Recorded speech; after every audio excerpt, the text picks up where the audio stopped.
వారాహి విజయభేరి సభలో పవన్ కళ్యాణ్ మాట్లాడుతున్నారు. లైవ్ లో చూద్దాం. ప్రాముఖ్యత అలాంటి నేలకి పెద్దలు తెలుగుదేశం ఇన్ఛార్జ్ శ్రీ వర్మ గారు ముందుకొచ్చి బలమైన నాయకులైంది కూడా పొత్తు ధర్మం ప్రకారం ఆయన పోటీ నుంచి తప్పుకొని పొత్తు ధర్మంలో జనసేనని గెలిపించే బాధ్యత వారు తీసుకున్నందుకు ప్రత్యేకించి వర్మ గారికి నా హృదయపూర్వక ధన్యవాదాలు తెలుపుకుంటా ఉన్నా. అలాగే బీజేపీ నాయకులు ఇన్ఛార్జ్ శ్రీ బుర్రా కృష్ణరాజు గారికి కూడా ప్రత్యేకించి నా హృదయపూర్వక ధన్యవాదాలు, నమస్కారాలు.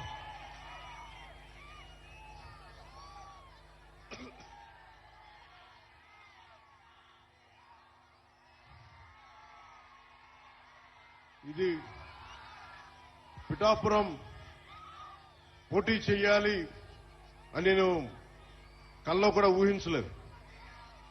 నాకు ఇన్ని దశాబ్దాలుగా, దాదాపు 1.5 దశాబ్దంగా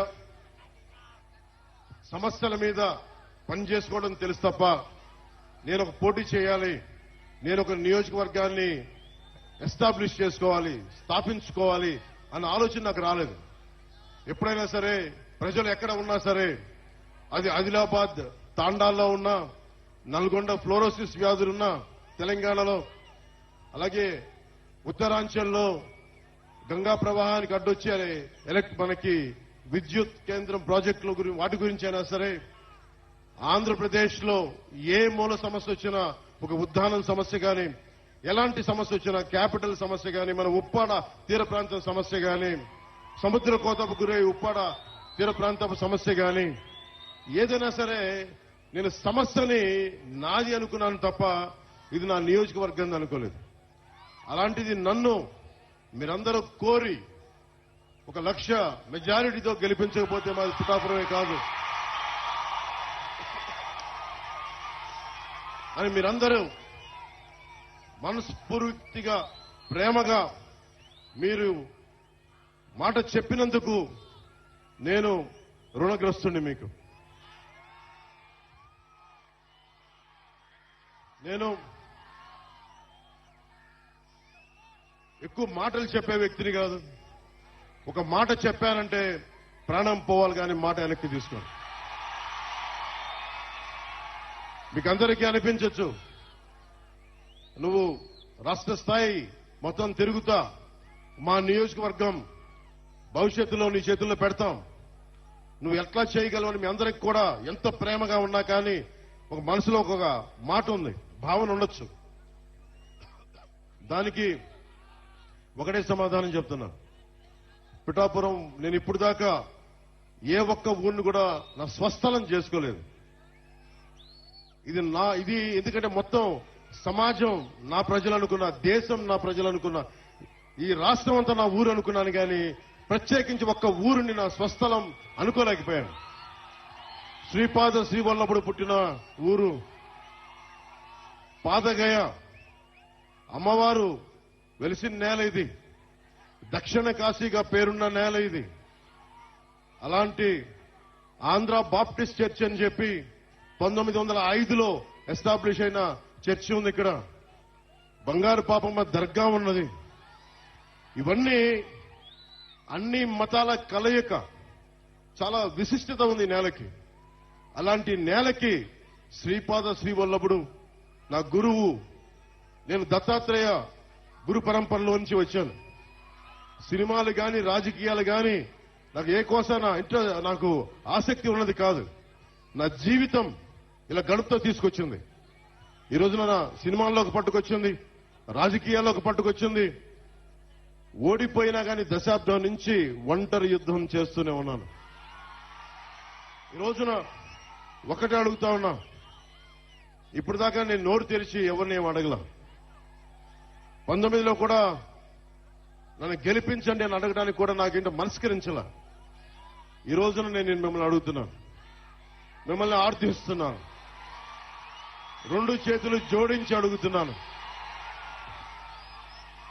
నా పిఠాపురం ప్రజలను అడుగుతున్నాను, ఉప్పాడ కొత్తపల్లి మండలం ప్రజలను అడుగుతున్నాను, ప్రతి మండల ప్రజల్ని, ప్రతి ఒక్కరిని 54 గ్రామాల ప్రజల్ని పేరు పేరున అడుగుతున్నాను. కులాలకి మతాలకి అతీతంగా అందరినీ అడుగుతున్నాను. నేను మీకోసం నిలబడతాను. మీ ఆశీర్వాదాలు కావాలి. నన్ను గెలిపించండి. ఏ ఒక్కరు కూడా, ప్రతి ఒక్కరు కూడా ఇంత కష్టపడ్డారు. వర్మ గారి అనుభవం, మనకి తంగెళ్ల ఉదయ్ కుమార్ గారి, ఉదయ్ శ్రీనివాస్ గారి ఉత్సాహం, వీటన్నిటినీ ముందుకు తీసుకెళ్లి, అలాగే మన కృష్ణరాజు గారి ఆలోచన విధానం, వీటన్నిటిని ముందుకు తీసుకెళ్లి, ముఖ్యంగా ఇంతమంది ఆడపడుచులు ఉన్నారు దారి పొడవుతా. ముఖ్యంగా హాస్పిటల్ సరిగ్గా లేదు, ప్రసూతి కేంద్రం సరిగ్గా లేదు. అది నేను ముందుగా రాగానే మేము చేయగలిగేది ముందు ఆసుపత్రుల్ని బాగు చేస్తాం. అంటే ఎక్కువసారి మల్టీ స్పెషాలిటీ హాస్పిటల్ తీసుకొచ్చేలాగా నేను అవసరమైతే నా స్నేహితులు, నా సన్నిహితులు చాలా మంది డాక్టర్లు ఉన్నారు, వాళ్ళ చేత హాస్పిటల్ ఇక్కడే పెట్టిస్తాం. ప్రభుత్వం పరంగా లేట్ అయినా కానీ ప్రత్యేకించి ఇక్కడ పెట్టిస్తాం. సో ఇవన్నీ భవిష్యత్తులో ఇంకొంచెం సమయంలో మాట్లాడుకుందాం కొంచెం డీటెయిల్ గా. ప్రత్యేకించి పీఠాపురం నియోజకవర్గానికి నేను ఏం చేయదలుచుకున్నాను, దాదాపు 12 నుంచి 14 పాయింట్ల ఫార్ములా ఉంది. మన పట్టు రైతుల కోసం ఏం చేయాలి, మన రైతాంగం కోసం ఏం చేయాలి, మన ఉద్యాన రైతుల కోసం, మన ఉల్లి రైతుల కోసం ఏం చేయాలి, మిర్చి రైతుల కోసం ఏం చేయాలి, అలాగే మనకి పశువుల సంత కోసం ఈరోజు శిస్తు వసూలు చేస్తున్నారు కానీ దానికి ఏం చేయాలి, వీటన్నిటి మీద, అలాగే మన రైల్వే క్రాసింగ్స్ వీటికి కూడా ఓవర్ బ్రిడ్జ్ కావాలి, ఎలా చేయాలి, వీటి మీద కూడా నాకు ఆలోచన ఉంది. నాకు వీటన్నిటి గురించి మాట్లాడబోయే ముందు మీ దృష్టికి ఒకటే తీసుకొస్తున్నా. మీకు వైసీపీ ప్రభుత్వం కావాలా వద్దా అనేది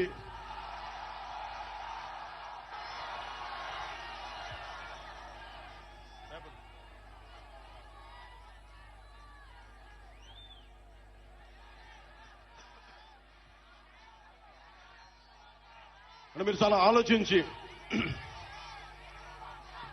ఎందుకు అడుగుతున్నానంటే,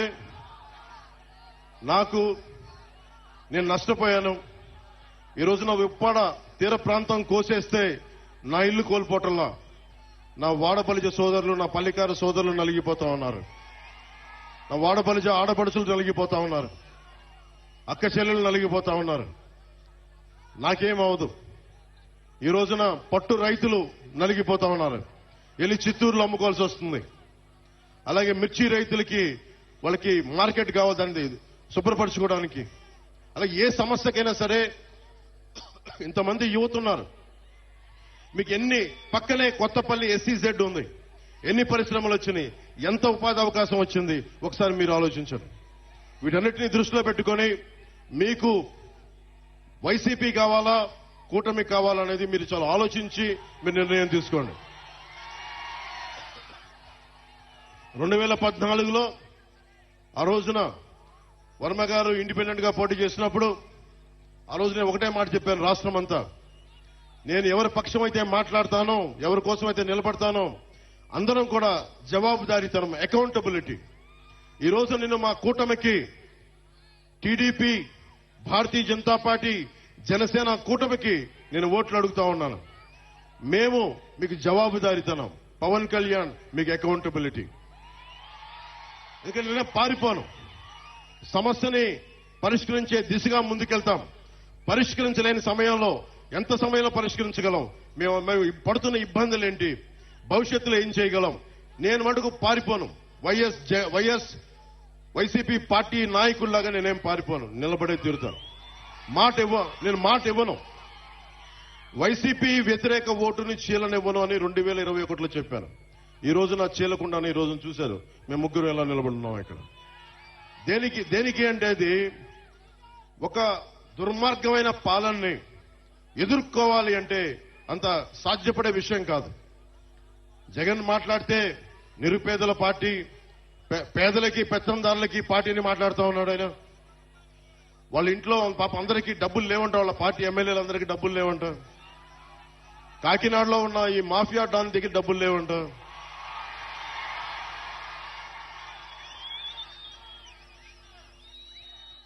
నన్ను ఓడించడానికి చిత్తూరు జిల్లా నుంచి పాపం మిథున్ రెడ్డి గారు వచ్చారు. మండలానికి ఒక నాయకుడిని పెట్టారు. అరే పవన్ కళ్యాణ్ దగ్గర ఏమంత శక్తి ఉందే? ఒక్కడి మీద ఇంతమంది కక్ష కడతారా? ఒక్కడి మీద అతని దగ్గర శక్తి ఏముంది? పట్టుమని 25 మంది ఎమ్మెల్యేలను కూడా నిలబెట్టలేని పరిస్థితి. కనీసం 2 ఎంపీలని కూడా గెలుచుకోవాలని తపన పడుతున్నాడే. అతని మీద ఇంత కక్ష దేనికి? దేనికి ఇంత కక్ష? భవిష్యత్తు మనమని తెలుసు. వైసీపీకి నిలబడతాం, కొట్లాడతాం, చొక్కా పట్టుకొని ఈడుస్తాం, రాజకీయ నాయకుల్ని అకౌంటబిలిటీ తీసుకొస్తాం, జవాబుదారీతనం తీసుకొస్తాం. ఆ భయం ఒకటే అడగండి. వైసీపీ నాయకులు వంగా గీత గారిని గాని ఎవరైనా సరే వైసీపీ నాయకులు మండలానికి ఒకళ్ళు వెళ్తా ఉన్నారు, వారిని ఒకటే అడగండి. సుద్దగడ్డ కొండ కాలువ ఈ ఆధునీకరణకి 170 కోట్ల రూపాయలు నిధులు విడుదల చేసినా ఎందుకు ఆపారని అడగండి. ఎందుకు సంతకాలు పెట్టాల్సి వచ్చిందని అడగండి. వాడికి సమాధానం చెప్పి ఓట్లు అడగమని చెప్పండి. చేబ్రోలు పట్టు రైతుల కోసం ఏం చేశారని అడగండి. వరద ముంపు కోసం గొల్లప్రోల్లో మన ఎస్సీ కాలనీతో సహా అన్ని మునిగిపోతా ఉంటాయి. వాళ్ళ శ్మశానం కూడా మునిగిపోతా ఉంటుంది. అలాంటి సమస్యల మీద వాళ్ళు ఎందుకు వచ్చారు? అవన్నీ తీర్చారా? ఈ రోజున ప్రతి 54 గ్రామాలు చెప్పి తిరుగుతా ఉన్నారు. మండలానికి ఒక నాయకులు పెట్టి తిరుగుతా ఉన్నారు. ఈ 5 సంవత్సరాలు మండలానికి ఒక్కొక్క నాయకుడు ఎందుకు తిరగలేదు? నిజంగా సమస్యలు ఎందుకు మీరు పరిష్కరించలేదు? మీరే కనుక పరిష్కరించుంటే పవన్ కళ్యాణ్ అవసరమే లేదు పిఠాపురానికి.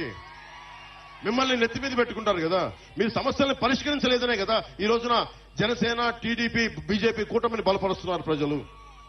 అందుకని దీన్ని దృష్టిలో పెట్టుకొని మీరు ఒకసారి ఆలోచించండి. ఆ సౌండ్ ఎక్కువ, గాలి తక్కువ పార్టీని నమ్మకండి.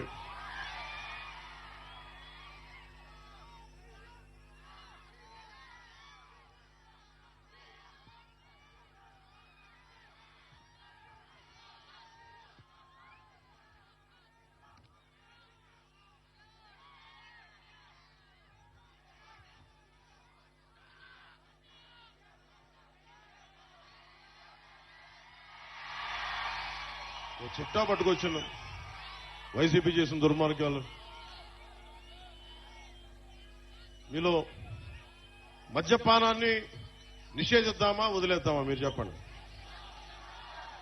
వద్దా? మద్యపానం నిషేధం కావాలా వద్దా? వద్దు. మద్యపానం నిషేధించదు. అదే కదా. ఓకే. మద్యపానం అనేది ఎవరు ఎంకరేజ్ చేసేది కాదు. ఆరోగ్యాలు పాడైపోయేది. ఎక్కువ తాగితే లివర్ సిరోసిస్, ప్యాంక్రియాటిక్ సమస్యలన్నీ వస్తాయి. అది 5 సంవత్సరాలు, దశాబ్దం పిచ్చి పిచ్చిగా తాగితే వచ్చే లివర్ సిరోసిస్. మన వైసీపీ బ్రాండ్స్, జగన్ బ్రాండ్స్ కూడా ఉన్నాయంట. పొద్దున్నే పేపర్లో కూడా చూసా, పవర్ స్టార్ బ్రాండ్ కూడా ఉందంట. సరే వాళ్ళు ఏ ఉద్దేశంలో పెట్టారో తెలియదు కానీ రకరకాల బ్రాండ్లు పెట్టారు. ఆ బ్రాండ్లు తాగితే ఇప్పుడు నిజంగా మీరు ఒకసారి ఆలోచించండి. వైసీపీ నాయకుడు మద్యాన్ని నిషేధిస్తానని చెప్పి అధికారంలోకి వచ్చిన వ్యక్తి. ఈ రోజున అతను దాదాపు ప్రభుత్వాలకు తెలియజేయకుండా, స్టేట్ ఎక్స్చెక్కర్కి తెలియకుండా 40,000 కోట్ల రూపాయలు ఆదాయాన్ని వెనకేసుకొచ్చాడు. అతను చెప్తున్నాడు అతను పేదవాడు, మనం పెత్తందారులు అంట. పెత్తందారంటే ఏంటి? దౌర్జన్యం చేసేవాడు. ఎవడు దౌర్జన్యం చేస్తున్నాడు? వైజాగ్ హోటల్ ఎవడు దౌర్జన్యం చేశాడు? నువ్వు చేసావా? నేనేం చేసావా? మనకి ఆంధ్ర తెలంగాణ బార్డర్ లో దౌర్జన్యం చేసింది మీరా మేమా? డాక్టర్ సుధాకర్ని చంపింది, దళితులైన డాక్టర్ సుధాకర్ని చంపింది మాస్క్ లేవని పెత్తందారి పోకడా చూపించింది మీరా మేమా? అనంతబాబు అనే ఒక ఎమ్మెల్సీ డ్రైవర్ని చంపేసి, దళితుడిని, ఒక దళిత డ్రైవర్ని చంపేసి డోర్ డెలివరీ చేస్తే అతని ఘన స్వాగతం పలుకుతున్నారు. పెత్తందారి పోకడా మీ వైసీపీదా మాదా? ఏం మాట్లాడుతున్నారు? ఒకసారి ఆలోచించండి. అని ముఖ్యంగా జగన్ ప్రధానమంత్రి గారు దేశమంతా డిజిటల్ కరెన్సీని చేస్తే ఒక ఆంధ్రాలోనే మద్యంలో డిజిటల్ కరెన్సీ లేదు. మీలో చాలా మంది ఎంతో కొంత మీ పెద్దల కోసం మీకోసం సరదాగా మందు తీసుకుంటున్నారేమో. ఏ రోజైనా సరే మీరు కార్డులతో డబ్బులు పే చేశారా? క్యాషే కదా మీరు పే చేసింది అందరూ. ఆ క్యాష్ రోజుకి 77 కోట్ల మద్యాన్ని అమ్ముతున్నారు. దాంట్లో ఓన్లీ ప్రతిరోజు 70 కోట్ల ఆదాయం, దాంట్లో 1,50,00,000 డిజిటల్ పేమెంట్స్. అంటే ప్రతి 700 రూపాయలకి 0.07% డిజిటలైజ్ అవుతుంది. మిగతా డబ్బులు ఎక్కడికి వెళ్తున్నాయి? మిగతా డబ్బులు 20,000 కోట్ల రూపాయలు జగన్ జేబులో పెట్టుకున్నారు. 16 కంపెనీలు, మిథున్ రెడ్డి గారి కంపెనీ, ఇంకా పెద్ద పెద్దలందరూ ఉన్నారు, అందరి కంపెనీలు, 16 కంపెనీలు. 74% సేల్స్ అంతా ఆ కంపెనీలే. అదేనా మంచి మందా? నాణ్యత లేని మందు.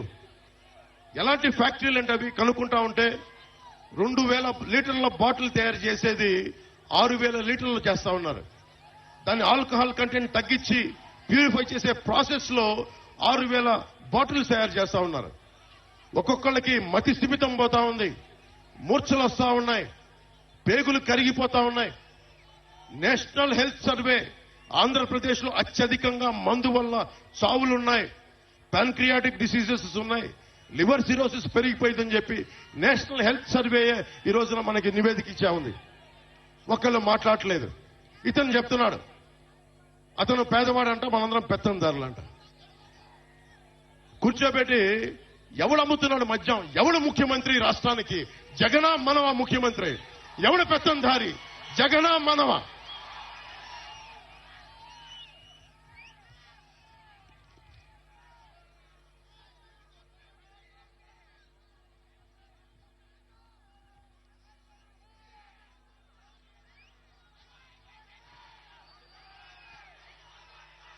మీరు అడగండి, ఒక్కొక్క వైసీపీ నాయకుడిని అడగండి.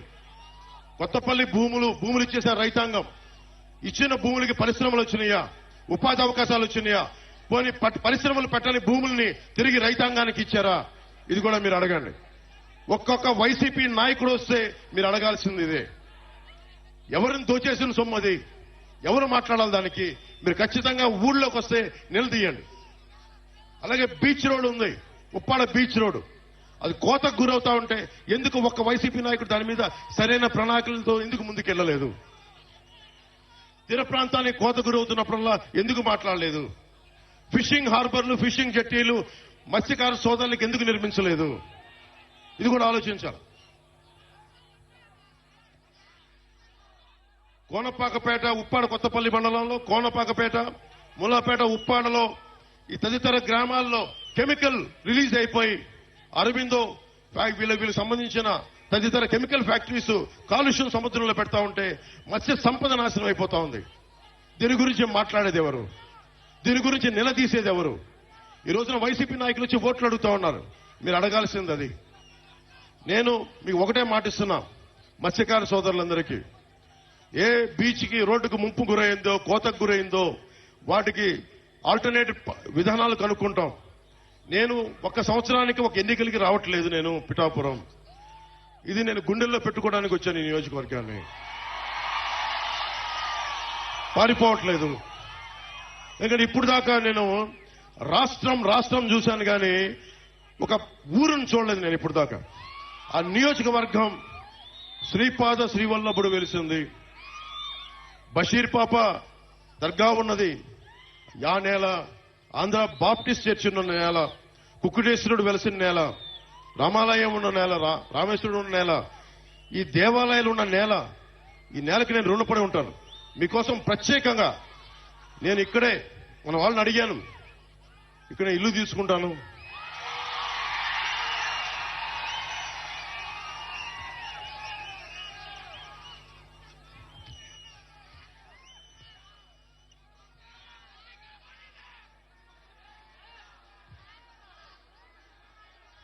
ఇల్లు తీసుకుంటాను. నేను ఖచ్చితంగా ప్రత్యేకించి 54 గ్రామాల బాధ్యత, ఒక పర్మనెంట్ ఆఫీస్ పెట్టి, కార్యవర్గాన్ని పెట్టి, నేను వర్మ గారి అనుభవం, ఉదయ్ శ్రీనివాస్ గారి యువరక్తం, వీటన్నిటితోటి ప్రత్యేకించి 54 గ్రామాల మీద నేను కులాలకి మతాలకి అన్నిటికీ అతీతంగా అని చెప్తున్నా.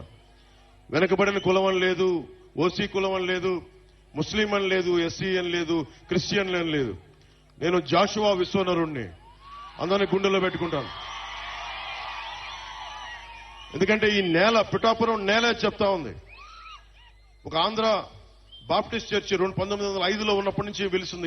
ఇక్కడ పెట్టారు. ఇక్కడ అలాగే బషీర్ పాపమ్మ దర్గా వెలిసింది. ఇది దాదాపు 5 దశాబ్దాల నుంచి ఆ పీఠం ఇక్కడ ఉంది.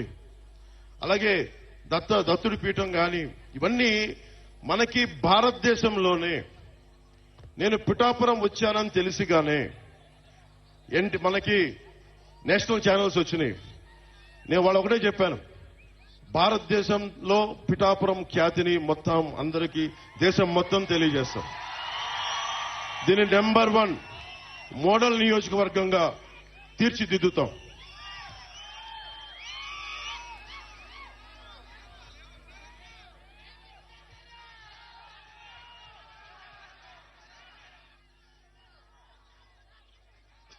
ఇక్కడ ఇంతమంది యువతున్నారు. యువతకు సంబంధించి ఒకటే అడుగుతున్నాం, మీకు 25 సంవత్సరాల భవిష్యత్తు కావాలా, ఒక 5,000 జీతం కావాలా? మీరు ఆలోచించుకోండి. మత్స్యకార యువతనే తీసుకుందాం.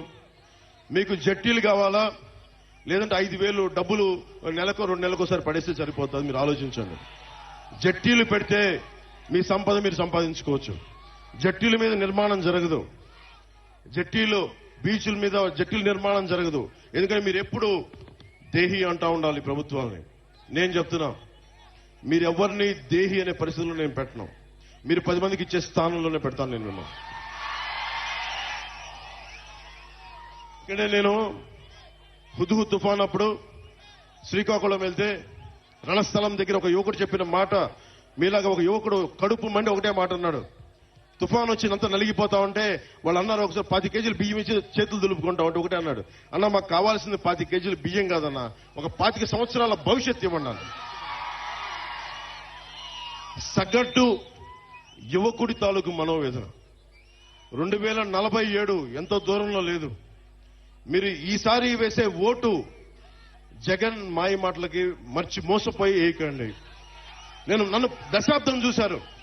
దశాబ్దం ఓడిపోతే ఇంట్లో కూర్చుంటారు. నాలాంటి వాడు ఓడిపోతే పార్టీ మార్చేస్తాడు. దశాబ్దం ఎవరు లేరు నాకు, మీరు తప్ప, మీరిచ్చే బలం తప్ప, మీరిచ్చే మనోబలం తప్ప ఎవరు లేరు నా దగ్గర. దాన్ని నమ్ముకునే దశాబ్దం పార్టీ నడిపాను. షర్మిల గారు, జగన్ గారి చెల్లెలు, ఆవిడ కూడా కాంగ్రెస్ లో విలీనం చేసేశారు పార్టీ. జనసేన ఒక్కటే ఆటుపోట్లు తింటూ మనకి ఉప్పాడ సముద్రం కోత గురైన నిలబెట్టుకునే ఉన్నాం జనసేన పార్టీని. అంటే ఎందుకు ఇంత నిలబడ్డామంటే, నేను నిలబడటానికి మీ వెన్నంటే నడవడానికి నేను నిలబడే ఉన్నాను ఇక్కడ. ఇప్పుడు రఘురాం రాజన్ గారు RBI governor, farmer RBI governor, ఆయన ఒకటే మాట అన్నారు, 2047 విజన్ కి యువతకు ఉపాధి అవకాశాలు కావాలంటే మీకు స్కిల్ డెవలప్మెంట్ కావాలి. మనకి పిఠాపురంలో స్కిల్ డెవలప్మెంట్ సెంటర్స్, మీకు 20 సెక్టార్స్ లో మీకు స్కిల్ డెవలప్మెంట్ సెంటర్స్ తెచ్చే బాధ్యత, మిమ్మల్ని ఉపాధికి అర్హతలు తెచ్చే బాధ్యత నేను ప్రత్యేకించి తీసుకుంటాను. నేను ఎందుకు మాట చెప్తున్నానంటే, నాకు మీకు ఏం తేడా లేదు. ఎందుకు చెప్తున్నాను, ముఖ్యంగా యువతకు చెప్తున్నాను. పవన్ కళ్యాణ్కి మీకు ఏం తేడా లేదు. ఎందుకు ఈ మాట అంటున్నానంటే, నేను ఒక ప్రభుత్వ ఉద్యోగి కొడుకుని, జగన్ గారిలాగా ఒక ముఖ్యమంత్రి కొడుకుని కాదు, వాళ్ళ తాతగారిలాగా గనుల యజమాని కాదు, మామూలు సగటు ఉద్యోగి కుటుంబం నుంచి వచ్చిన వాడిని. నేను నిలబడ్డాను. ఇన్ని దెబ్బలు తిన్నా నా కష్టాలు తెలుసు. మా అన్నయ్య గారిని ఒకటే అడిగా,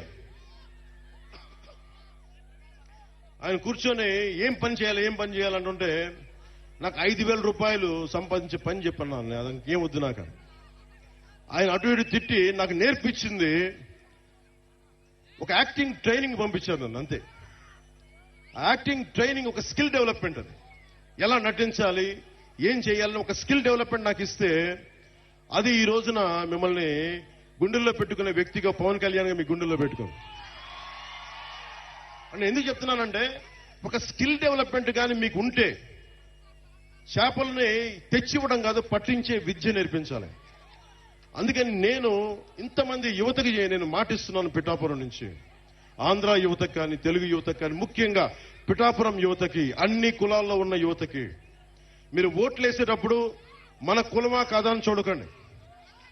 వర్మ గారు చెప్తా ఉన్నారు, వాళ్ళ నాయకులకు ఒకటే చెప్పారంట, పవన్ కళ్యాణ్ లో అన్ని కులాల మనిషి, ఒక కులం మనిషి కాదండి.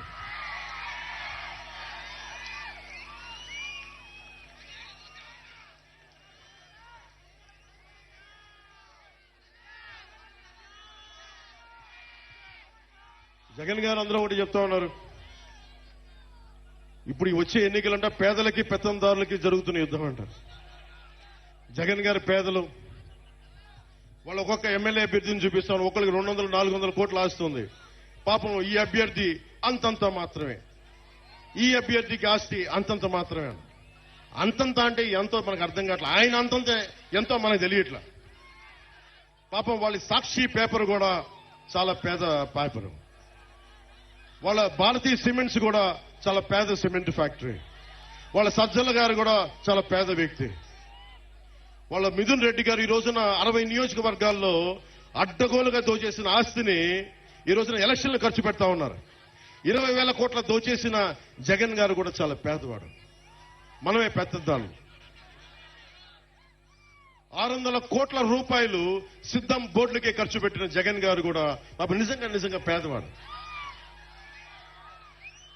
జేపీ వెంచర్స్, మనకు తీరాల్లో మన గ్రామాల్లో ఉన్న ఇసుకని మట్టిని దోచేసిన జేపీ వెంచర్స్ కూడా జగన్ గారి బినామీ కంపెనీలు, అవి కూడా పేద కంపెనీలే. పెద్దిరెడ్డి గారి, మిథున్ రెడ్డి గారి, మిగతా ఉంటారు కదా, వాళ్ళందరూ కూడా పేదవాళ్ళు.